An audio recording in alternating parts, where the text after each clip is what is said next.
Şeydeki kahvaltı yapıyorum. Yetimler vakti bir şeyler affetmeyin de.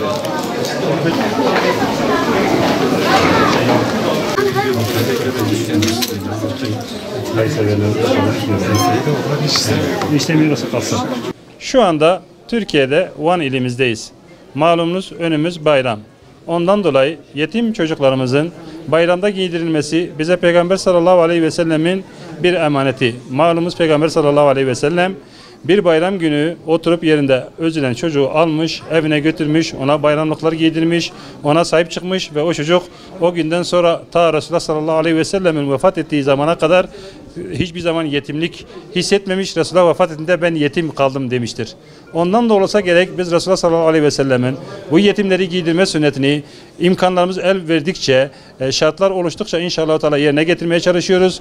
Ve Türkiye'nin birçok yerinde yaptık. Bugün bayrama 2 gün kaldı ve bugün Van'dayız. Van'da 50 tane çocuğumuzu inşallah Teala burada giydireceğiz. Hem onların hayır dualarını alacağız hem de hayır sahiplerinin hem dünyada hem ahirette mutlu olmaları için dua edeceğiz. Biz de onlarla birlikte dua edeceğiz.